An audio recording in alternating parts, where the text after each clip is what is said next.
Kalau membahas event Dance of the Dragons, kebanyakan orang pasti langsung teringat pada pertarungan naga, perebutan Iron Throne, atau duel mematikan antara Daemon versus Aemon Targaryen.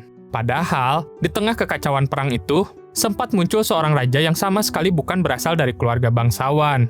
Namanya adalah Tristan Truefire. Kisahnya memang singkat, tetapi sangat menarik karena memperlihatkan betapa kacaunya keadaan King's Landing pada masa perang saudara Targaryen.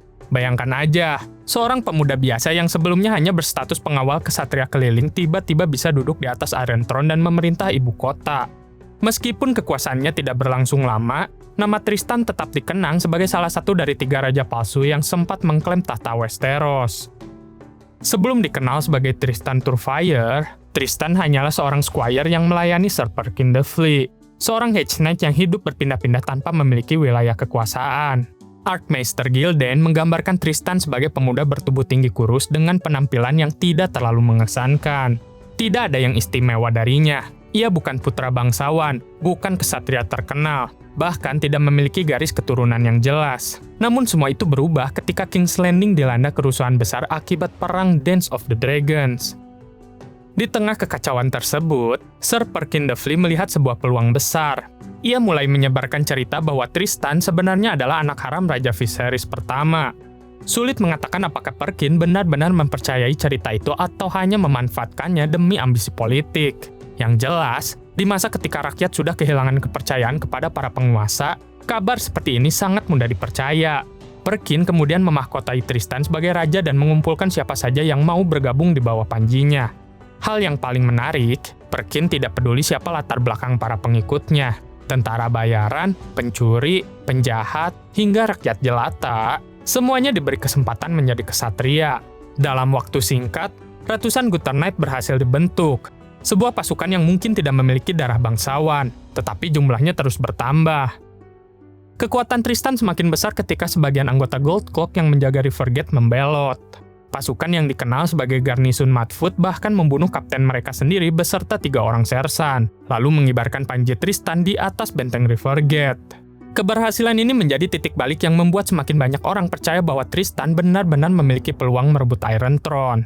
Bukan hanya rakyat kecil, tetapi sebagian pasukan penjaga kota pun mulai berpindah pihak. Situasi berubah semakin dramatis setelah Rhaenyra Targaryen melarikan diri dari King's Landing. Memanfaatkan kekosongan kekuasaan, Sir Perkin memimpin pasukannya menyerbu Red Keep. Istana kerajaan itu akhirnya jatuh ke tangan mereka, dan Tristan benar-benar didudukan di atas Iron Throne. Semua itu terjadi di hadapan tokoh-tokoh penting seperti Grandmaster Orwyle, Lord Corlys Velaryon, serta Ratu Alicent Hightower. Yang lebih mengejutkan lagi, Larry Strong yang sebelumnya menjadi Master of Whisperers bagi Aegon kedua keluar dari persembunyiannya dan langsung berdiri di sisi Tristan sebagai tamu kehormatan. Sejak saat itu, Tristan mulai menggunakan gelar Tristan Truefire, sebuah nama yang sengaja dipilih untuk menegaskan bahwa dirinya adalah pewarisah keluarga Targaryen. Sebagai penguasa baru, Tristan langsung mengeluarkan berbagai keputusan yang membuat rakyat kecil bersorak. Ia membatalkan pajak-pajak berat yang sebelumnya diterapkan oleh Lord Bartimos Celtigar, lalu membagikan sebagian isi kas kerajaan kepada para pendukungnya. Tidak berhenti di situ, ia juga menghapus berbagai utang rakyat. Sebuah kebijakan yang tentu membuat namanya semakin populer. Puluhan Gutter Knight yang sebelumnya hanyalah orang-orang biasa bahkan diangkat menjadi bangsawan. Saat pesaingnya, yaitu Gaemon Pelhair, memberikan roti dan bir gratis kepada rakyat miskin, Tristan memilih kebijakan yang berbeda. Ia mengizinkan rakyat berburu kelinci, rusa kecil, dan berbagai hewan lain di Kingswood agar mereka bisa memperoleh makanan sendiri. Meskipun berburu rusa besar dan babi hutan tetap dilarang. Semua keputusan ini membuat Tristan terlihat sebagai pemimpin yang benar-benar berpihak kepada rakyat, walaupun pemerintahannya lahir dari pemberontakan. Sementara Tristan sibuk mengeluarkan berbagai kebijakan, Sir Perkin terus memperkuat kekuatan militernya. Ia berhasil merekrut semakin banyak Gold Cloak yang masih bertahan di kota dan mengambil alih Dragon Gate, King's Gate, serta Lion Gate. Jika ditotal, pasukan Tristan kini menguasai 4 dari 7 gerbang utama King's Landing, sekaligus lebih dari setengah menara pertahanan yang mengelilingi kota. Dalam waktu yang sangat singkat, kekuasaan mereka berkembang jauh lebih besar daripada yang diperkirakan banyak orang. Namun seperti kebanyakan penguasa dadakan di Westeros, masa kejayaan Tristan tidak bertahan lama.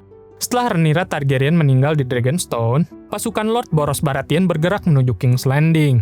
Saat tentaranya tiba di tepi Blackwater Rush, Larys Strong menyarankan Tristan agar mengirim utusan untuk berunding.